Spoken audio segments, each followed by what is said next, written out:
Hello everyone, this is Old School from WhatTheBuc.net reporting. We're going to do a quick little preview and a review of the Detroit Lions game where I was fortunate to go up to Motown and watch the Buccaneers beat the Lions handily after a relatively shaky start. And then this week we've got a huge game coming up with the New Orleans Saints, who are coming to town after taking a victory against us in their home to open our season. I was actually fortunate enough to be at that game too. Pretty pissed off after that game considering the chance we had a chance to win. But I want to thank everyone for tuning into the YouTube channel. We will do a couple of things about each of these areas, but I want to make sure I remind you that if you're interested in the things that we cover at WhatTheBuc.net, we do a live broadcast Mondays and Thursday nights at 7 o'clock. It's archived on our website, and we have a great time with a bunch of Buccaneers fans and also fans from around the league, from the Panthers, etc., who come and join us to talk about the things we like the most, which are the football games of the teams that we support. I did throw up a couple of quick flip videos from when I was on the field. I was fortunate enough because of a friend to get on a field pass for the Detroit Lions game. Obviously, we started out pretty shaky in that game. Falling down 17-0, and then storming back, thankfully, and taking control of that game. But it was really cool to be down there on the field. I got a chance to meet with Shelton Quarles, get a picture with him, and be pretty up close and personal with the team before going up to our seats. And interestingly enough, getting consoled by the Lions fans. I started out cheering when we had a sack, and the guy in front of me who was a Lions fan said, "Hey, listen, you better calm down and pace yourself because you guys are going to be cheering a lot today." And later on, when the Lions were winning, I was lamenting, probably using some profanity. And he turned around again and said, "Listen, dude, relax. We'll find a way to screw this up.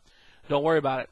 Fortunately, they did, and were able to escape Motown with a pretty resounding victory. Workdone had a great game. Jeff Garcia had a great game. The defense stepped up after a little bit of a shaky start. And for some reason, the Detroit Lions stopped throwing the ball to Calvin Johnson, which I still can't figure out. Now, that all being said, we have an incredible chance here with this three-game stretch with the Saints, the Panthers, and the Falcons to absolutely put a stranglehold on our division, obviously, and of course getting ourselves a chance to get home field advantage going into the playoffs. We face New Orleans Saints. Anyone who's a Bucs fan knows New Orleans Saints bring ridiculous offense. They've got the #1 overall offense, the #1 passing offense. Their rushing offense has staggered a little bit this year with injuries to Reggie Bush and Deuce McAllister. Aaron Stecker, their all-purpose ex-Buccaneer back, is on IR. Pierre Thomas, a young upcoming rookie, not a rookie, second year actually, playing great ball but injury-prone as well this year. It hasn't been the rap on him. But, it's one of those things where, and I'm pretty sure Pierre's in the second year. I'm sorry for any Saints fans if I screwed that up.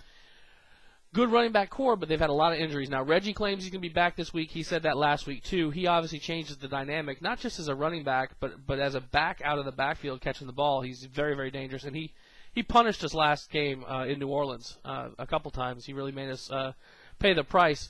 Got a late touchdown there that really kind of got them into the position, and we couldn't overcome that lead that they had generated. Now, on the defensive side of the ball, it's a little bit different. Their defense is raggedy right now, especially the secondary. Now, Jason David's playing pretty good ball, but McKenzie's out. Their secondary has long been a weakness of the Saints. Kevin Case-Maharn still probably feels the hit Mike Clayton put on him last year, and Ray J. Their front seven is fairly solid. I thought that at one point the whole damn lot of the front four were going to be suspended, but they're not. When they're in the game, they play well. They tend to get a little bit of heat on the quarterback, but they're the 22nd overall defense in the league, so they're not getting it done that much. But when you look at the way they played against the Packers, they played good ball, all in all. So this game is more important to them in a lot of ways than it is to us. So they're going to be playing with reckless abandon. They've got a lot less to lose in some regards because they've got to try and salvage their season. They're looking up at everybody else in the division, including the freaking Atlanta Falcons. So as we go into this game, obviously, the keys are kind of easy. We've typically had a problem with bigger backs, and Deuce fits that bill, but Deuce has not been running the way Deuce has run in the past. We're going to have to make sure we stop the running game, which is what we always try and go in and do, and we got to make sure we get some pressure on Drew Brees. The Packers let Drew Brees step up in the pocket and throw to wherever the hell he wanted to, and we cannot allow that to happen. Drew Brees is too good. He gets through his reads too fast. He will pick you apart. Colston, when we played in New Orleans, Rondé Barber hit him. I think he tore up a tendon in his thumb. That kind of limited his effectiveness, but the other receivers have stepped up.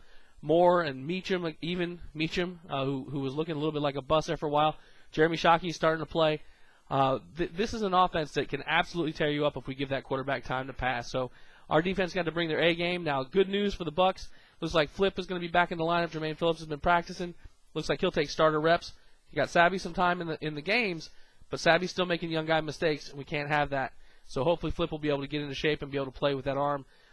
Probably in a cast. I haven't seen any pictures, but my guess is it'll be in a cast. The keys are very straightforward. We're We got to stop the run, or whatever run they try and generate, and then we got to get pressure on Drew Brees. Now, our defensive line and our front seven in general has come around really well with regards to getting home on those sacks. We got home a number of times last week. I think we had 5 sacks against the Lions. I've got those numbers right here somewhere. But we haven't just been getting pressure. We've been actually getting to the quarterback, whether it's big-name guys. Gaines has had a good year, even though he hasn't got a huge number of sacks. He's in there constantly. His motor's always running. Greg White's continuing to put an immense amount of pressure on. Jimmy Wilkerson had a great game against the Lions. 2 sacks, tons of pressures. Hovan's doing what Hovan does. Ryan Sims, Jovan Hay, all those guys are coming, and we're mixing up our blitzes pretty well. So I expect to see our boys at Ray J bring the heat, get in Drew Brees' grill, and try and get this thing in control at home and lock it down. The prediction this week for us from WhatTheBuc on my side is a 35-17 victory. Garcia being the MVP on the offense and Greg White on defense. Again, if you're interested, check us out at www.whatthebuc.net. And if you're tailgating, we're over in Lot 14 with the guys from BucsChat.com and the CaptainsDeck.net coming over the corner of Himes and MLK, and we'll be having a good old time with Big Paisan and the rest of the crew. Take care and go Bucs.